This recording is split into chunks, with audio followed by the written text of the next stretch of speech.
tema que é bastante até abordado dentro da filosofia contemporânea e que surge com a filosofia contemporânea é a fenomenologia. O que é fenomenologia? Fenomenologia designa uma ciência, uma conexão de disciplinas científicas, mas com, ao mesmo tempo, acima de tudo, a fenomenologia designa um método e uma atitude intelectual. A atitude intelectual especificamente filosófica, um método especificamente filosófico. Então, a fenomenologia é o estudo dos fenômenos pela filosofia. É um método filosófico, especificamente filosófico, do estudo dos fenômenos. E que fenômenos são esses? São as ações. Então, o que é um fenômeno? É a forma como o objeto se apresenta à consciência do homem. Então, é como uma ação. Então, um fenômeno é como uma ação, ou como um objeto, ou como um acontecimento se apresenta à consciência do homem. Como nós apreendemos um objeto, ou como nós apreendemos uma ação. Isso é um fenômeno, certo? O que é a fenomenologia? É o método para descrição e análise da consciência, a partir do significado que esta dá aos objetos. Então, a palavra fenomenologia, no seu sentido etimológico, significa trazer à luz, manifestar, mostrar. E o fenômeno, né? O que se manifesta estava escondido, fenômeno. O fenômeno do grego vem de fenômeno, significa aquilo que aparece. A palavra deriva do verbo grego fenomenal, fenomenai. Eu apareço. O que aparece e aquilo que se mostra à luz, o brilhante, faino, certo? Então, o método fenomenológico consiste em quê? Ele é indicado nos casos em que o método científico clássico não dá conta de apreender o fenômeno em sua complexidade. Por exemplo, na análise de fenômenos subjetivos, a partir do pressuposto de que as verdades essenciais acerca da realidade baseiam-se na experiência vivida. O que interessa é a experiência vivida do cotidiano. Então, o método fenomenológico, ele é aplicado a fenômenos subjetivos, a análises subjetivas da coisa, a casos concretos, análise de casos concretos existentes. Então, são coisas subjetivas. Ali se aplica o método fenomenológico, certo? Então, um outro tema bastante trabalhado, e aí nós estamos trabalhando resumidamente os temas, alguns temas importantes existentes dentro da filosofia contemporânea. Então, nós já trabalhamos, ou nós vimos as questões da liberdade, primeiro o existencialismo, as questões sobre fenomenologia, as questões sobre alteridade e as questões agora do método fenomenológico. Aqui nos serve o método fenomenológico. E agora nós iremos trabalhar a questão da liberdade dentro da filosofia contemporânea. Lembrando, nós estamos trabalhando teorias ou conceitos da filosofia contemporânea em uma abordagem ampla, não nos aprofundando, certo? Podemos aprofundar em outros momentos de aula essa questão da liberdade, ou essa questão desses os temas. Então, o que é liberdade dentro da filosofia contemporânea? A liberdade é um tema bastante trabalhado dentro da filosofia contemporânea, porque ela é controversa as questões de liberdade que existiam antes. Lembre-se, qual era a questão da liberdade que nós trabalhávamos antes? A questão do livre-arbítrio, né? Então, aquilo foi uma questão que foi trabalhada na Idade Média. O que era a liberdade? Quem nos deu o livre-arbítrio? O que é livre-arbítrio? Agora, na filosofia contemporânea, nós vamos trabalhar o que é liberdade. Como é ser livre, ou o que é ser livre de fato, ou se somos livres. Então, é uma problemática existente dentro do ser humano. Somos livres ou não? Então, a liberdade é um dos principais temas trabalhados pelo existencialismo por diversos autores. Trata-se de uma liberdade diferente da concepção popular ou da liberal. Segundo Nietzsche, lembre-se, ele não é existencialista, é pré-existencialista. Liberdade é ser quem somos e criar nossos próprios valores, tornando-se senhor de si, se afirmando e vivendo a vida em seu caos e plenitude. Então, Nietzsche trabalha a questão da liberdade na construção dos nossos próprios valores morais. Porque Nietzsche entende que nós estamos aprisionados a valores morais, o humano está aprisionado a valores morais já pré-existentes à sua existência, ao seu nascimento. Então, quando nós nascemos, já existem valores morais que devemos seguir. E aí Nietzsche vai trabalhar essa questão da liberdade na construção de novos valores, ou de valores individuais, subjetivos, né? O homem não deve seguir os valores existentes ou pré-existentes. Liberdade de escolha, né, que faz parte dessa questão da liberdade. Essa concepção concebe ou entende a liberdade como oposto ao que foi condicionado e ao que acontece sem a nossa escolha. Foi iniciada por Aristóteles e retomada por Sartre no século XX, a questão da liberdade de escolha. Segundo Aristóteles, né, é livre aquele que escolhe agir ou não agir, escolhendo determinar suas escolhas ou deixar que sejam autodeterminadas. Trata-se da escolha de cada um sobre suas ações, sem ser constrangido ou forçado por nada e nem ninguém. Isso é liberdade de escolha. Em Sartre, para Aristóteles, em Sartre, nós iremos ver que viver é isto: se equilibrar todo o tempo entre escolhas e consequências. A liberdade é sempre vivida em relação, é uma ação que altera a si mesmo, seu entorno e os outros. Podemos mudar as tradições e criar nossos próprios valores. O ser não é naturalmente bom nem naturalmente mal, em Sartre.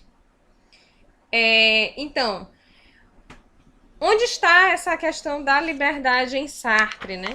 Como podemos trabalhar essa ideia de Sartre de liberdade, né? Então, Sartre vai trabalhar a questão da liberdade na questão das escolhas. Então, a existência para Sartre precede a essência. Então, Sartre escreveu O Ser e o Nada, sua principal obra filosófica, em 1943. Sofreu forte influência da fenomenologia de Husserl, que é a que a gente acabou de trabalhar, e da filosofia de Heidegger. Seu pensamento é muito conhecido e gerou, inclusive, uma moda existencialista, também pelo fato de ter se tornado famoso romancista e teatrólogo. Podemos dizer que há em Sartre de antes da guerra e um pós-guerra. Então, Sartre é envolvido com política do seu tempo, também repercutiu na discussão moral do sujeito concreto. E aí vem a questão da própria existência da liberdade. Então, a liberdade em Sartre está relacionada à questão da responsabilidade. Com base no que foi dito, né, a respeito do existencialismo, podemos supor que Sartre defende o individualismo, cada um preocupando-se com a própria liberdade e ação. Contra esse mal-entendido adverte a questão da liberdade em Sartre. Mas, se verdadeiramente a existência precede a essência, o homem é responsável por aquilo que é. Assim, o primeiro esforço do existencialismo é o de pôr todo o homem no domínio do que ele é e de lhe atribuir a total responsabilidade da sua existência. E quando dizemos que o homem é responsável por si próprio, não queremos dizer que o homem é responsável pela sua restrita individualidade, mas que é responsável por todos os homens. Então, a minha ação é responsável pela ação de todos os outros, até porque a minha ação reflete na ação de todos os outros. Com efeito, não há dos nossos atos ou sequer que, ao criar o homem que desejamos ser, não cria ao mesmo tempo uma imagem do homem como julgamos que deve ser. Se a existência, por outro lado, precede a existência, e se quisermos existir ao mesmo tempo que construir a nossa imagem, esta imagem é válida para todos e para toda a nossa época. Assim, a nossa responsabilidade é muito maior do que poderíamos supor, porque ela envolve toda a humanidade. Então, em Sartre, essa ideia da existência e da essência, ela faz parte da própria liberdade. É o que posso expressar dizendo que o homem está condenado a ser livre, condenado porque não se criou a si mesmo. E como, no entanto, é livre, uma vez que foi lançado no mundo, é responsável por tudo o que faz. Então, para Sartre, a liberdade é o próprio fundamento do ser humano. Ela está na raiz do seu comportamento, porque sempre temos de escolher. Nesse sentido, o homem é essencialmente livre, não pode abdicar da liberdade, porque a liberdade já faz parte da essência da escolha. Eu tenho que escolher uma coisa ou outra, então eu sou livre. Como disse Sartre, o homem está condenado a ser livre. Vocês poderiam dizer o seguinte: nem sempre posso escolher. Às vezes, uma das condições é a morte. Ou faço determinada coisa ou outra, ou morro. Ora, morrer para não abrir mão de alguma coisa é uma escolha. Mesmo a morte é uma escolha. E optar por ela é parte do exercício de liberdade. Essa liberdade de que fala Sartre é integral. E só pode ser assim. Não podemos falar em graus de liberdade. Eu não posso ser mais livre ou menos livre. Eu não posso escolher mais ou menos entre duas ou mais coisas. Ou eu escolho ou eu não escolho. Ou eu sou integralmente livre ou eu não sou integralmente livre. Na nossa vida cotidiana, porém, nem sempre percebemos a liberdade como Sartre descreve, na verdade, né? Está certo que a morte pode ser uma opção, mas se escolho viver e coloco a vida como meu valor supremo, estarei disposto a fazer concessões para continuar vivendo. Se aquela liberdade de que fala o filósofo francês não admite graus, podemos falar numa liberdade vivida, sujeita às condições do nosso dia a dia. Essa liberdade vivida não é absoluta, mas é sempre situada.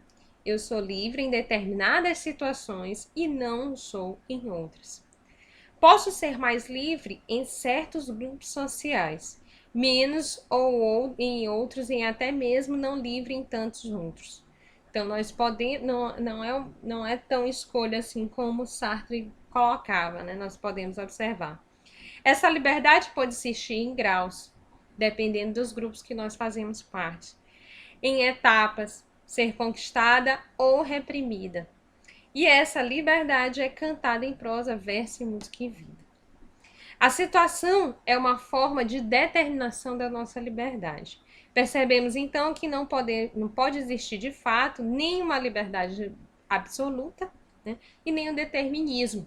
Né? Nem tudo está determinado como algumas pessoas pensam, que seria uma determinação absoluta.